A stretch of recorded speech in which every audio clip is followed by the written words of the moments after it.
जय हिंद। नमस्कार फ्रेंड्स, ज्योति क्लासेस में आप सभी का एक बार फिर से स्वागत है। हेलो दोस्तों, कैसे हैं आप सभी? आई होप आप सभी बहुत ही अच्छे होंगे, स्वस्थ होंगे, स्टडी अपनी कंटिन्यू कर रहे होंगे। चलते हैं हमारी आज की मॉर्निंग की क्लास की तरफ। सभी को सुप्रभात, गुड मॉर्निंग।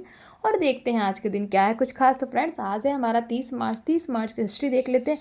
बट आज की हिस्ट्री देखने से पहले आज और भी कुछ खास है। तो फ्रेंड्स, आज से हमारी चैत्र नवरात्रि स्टार्ट हो गई है। जी हाँ, आज से हमारी चैत्र नवरात्रि स्टार्ट हो गई है। तो माता रानी की कृपा आप सभी पर सदा बनी रहे। तो चलते हैं, फटाफट देखते हैं आज की हिस्ट्री। तो आज के दिन 1949 यानी कि 1949 में राजस्थान राज्य की स्थापना हुई और जयपुर को उसकी राजधानी बनाया गया। और इसकी स्थापना की किसने? तो सरदार वल्लभ भाई पटेल ने। यानी कि 1949 में राजस्थान राज्य की स्थापना हुई और जयपुर को उसकी राजधानी बनाया गया। दूसरा पॉइंट देख लेते हैं। 1992 में भारतीय सिनेमा के महान निर्देशक सत्यजीत रे को मानक ऑस्कर पुरस्कार से सम्मानित किया गया। फिर रिपीट करूंगी, 1992 में भारतीय सिनेमा के महान निर्देशक सत्यजीत रे को मानक ऑस्कर पुरस्कार से सम्मानित किया गया।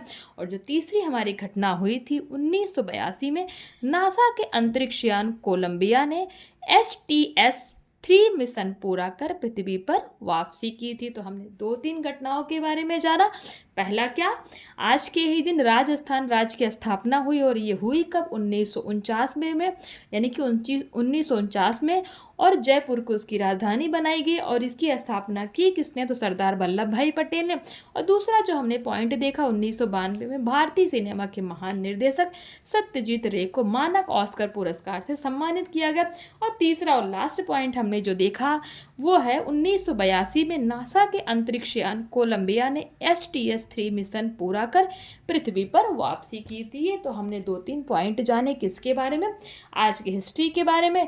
तो चलिए चलते हैं हमारी होम साइंस की क्लास की तरफ। जैसा कि आप सभी जानते हैं, हम कर रहे हैं हमारी होम साइंस की सीरीज, जिसमें हम कर रहे हैं फ्रेंड्स क्लास 6 से 12 तक की पढ़ाई, जो कि हमारी बहुत ही अच्छे से कंटिन्यू है। और ये जो हम क्लास 6 to 12 की जो सीरीज कर रहे हैं, इसमें फ्रेंड्स हमारा क्लास 6 to 8 कंप्लीट हो गया है।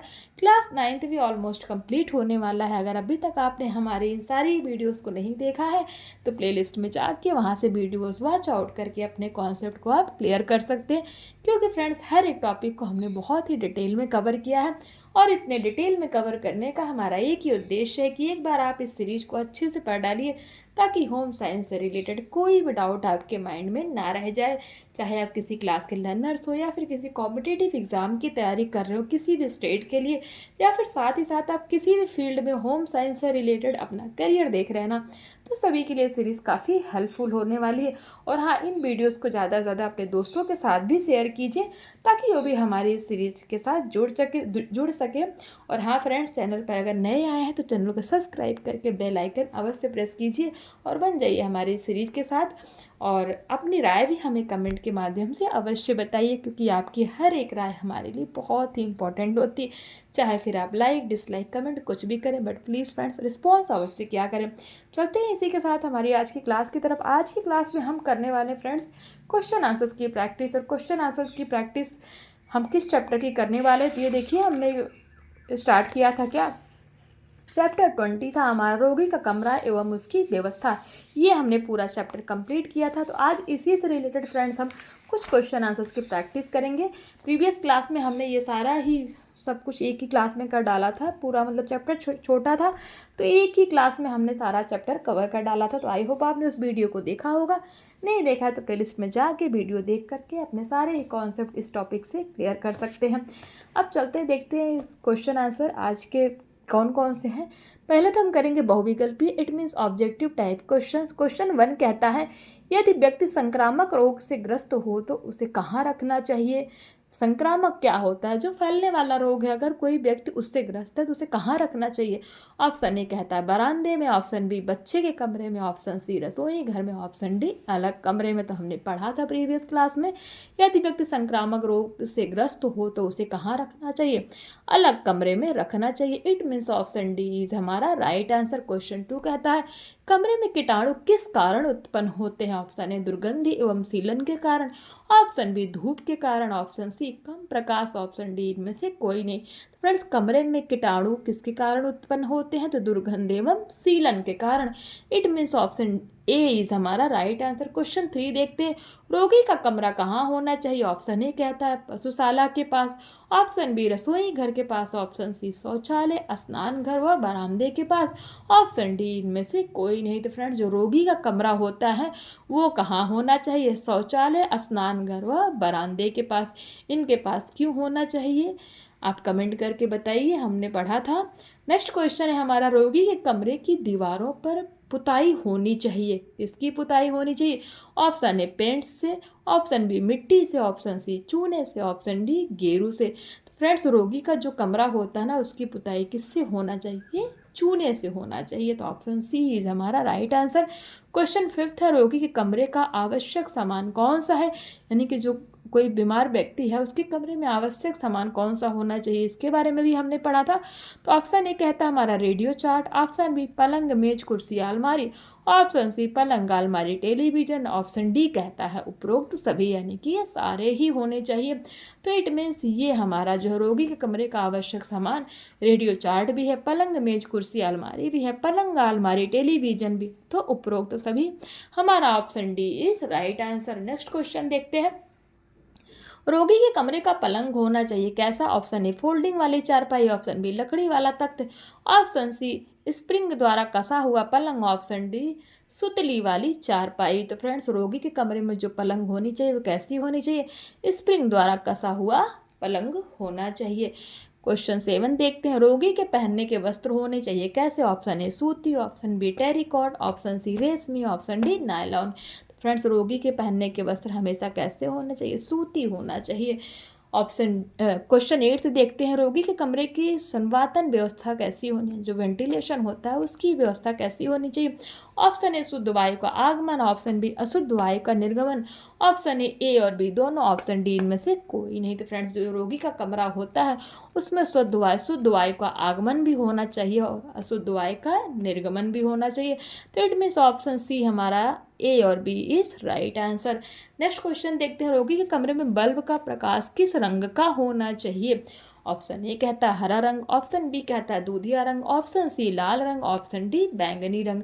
फ्रेंड्स, रोगी के कमरे में बल्ब जो होती है उसका प्रकाश जो होना चाहिए कैसा होना चाहिए? दूधिया रंग का होना चाहिए। It means option B is हमारा राइट आंसर। नेक्स्ट क्वेश्चन कहता है, सूर्य के प्रकाश से हमारे शरीर में कौन सा विटामिन बनता है? सभी को पता है, हमने वैसे भी विटामिन वाला जो चैप्टर पढ़ा है उसमें बहुत सारे विटामिन के बारे में पढ़ा है। तो ऑप्शन ए कहता है विटामिन ए, ऑप्शन बी कहता है vitamin B, option C vitamin C, option D vitamin D. तो फ्रेंड्स, सूर्य के प्रकाश से हमारे शरीर को क्या मिलता है? Vitamin D. It means option D is हमारा राइट आंसर। ये तो था हमारा बहुविकल्पी। अब देख लेते हैं हमारा अति लघुत्तरी, रोगी के लिए कमरा क्यों होना चाहिए? यानी कि जो रोगी होता है उसके लिए एक अलग कमरा क्यों होना चाहिए? बताइए फटाफट। आप बता सकते हैं रोगी कमरे की व्यवस्था अलग इसलिए होनी चाहिए ताकि वह पर्याप्त आराम कर सके तथा साथ ही रोगी के रोग से अन्य लोग संक्रमित ना हो। दूसरा क्वेश्चन कहता है, रोगी के कमरे का दरवाजा कहाँ होना चाहिए? तो आंसर हमने देखा था ना, पीछे की साइड होना चाहिए। तो आप लिख सकते हैं रोगी के कमरे का दरवाजा मुख्य सड़क से हटकर पीछे की ओर होना चाहिए। क्वेश्चन 3 कहता है, रोगी के कमरे में धूप का आना आवश्यक क्यों? बताइए। सूर्य से निकलने वाली किरणें कमरे की हवा में उपस्थित रोगाणुओं को नष्ट कर देती हैं जो रोगी के लिए लाभदायक है। साथ ही धूप से विटामिन डी की भी प्राप्ति होती है। क्वेश्चन 4 है, रोगी के कमरे का फर्श कैसा होना चाहिए? तो आंसर हो जाएगा, देखा था ना, रोगी के कमरे का फर्श पक्का होना चाहिए ताकि उसे समय समय पर कीटाणुनाशक घोल से धोया जा सके। कीटाणुनाशक घोल ये भी मैंने आपको बताया था। क्वेश्चन 5 है, रोगी का पलंग ऊंचा क्यों होना चाहिए? आंसर, रोगी का पलंग ऊंचा होना चाहिए ताकि परिचारिका को परिचर्या करते समय अधिक झुकना ना पड़े। क्वेश्चन 6, रोगी के कमरे में कितनी कुर्सियां होनी चाहिए? तो आंसर होगा, रोगी के कमरे में 2 कुर्सियां होनी चाहिए, जिसमें एक साधारण कुर्सी जिसका उपयोग चिकित्सक द्वारा तथा दूसरी आराम कुर्सी जिसका उपयोग परिचारिका द्वारा समय समय पर किया जाता है। तो क्वेश्चन 7 देखते हैं, रोगी के कमरे में कौन कौन से मनोरंजन के साधन होने चाहिए? तो आंसर हो जाएगा, रोगी के कमरे में उसके मनोरंजन के लिए रेडियो, टीवी तथा पत्रिका व अखबार इत्यादि होना चाहिए। क्वेश्चन 8 कहता है, रोगी को मलमूत्र पात्र की आवश्यकता कब होती है? तो बताइए कब होती है? ऐसे रोगी जो उठने बैठे में असमर्थ होते हैं उन्हें मलमूत्र पात्र की आवश्यकता होती है। पात्र मतलब जो हमने डस्ट क्या पढ़ा था हमने?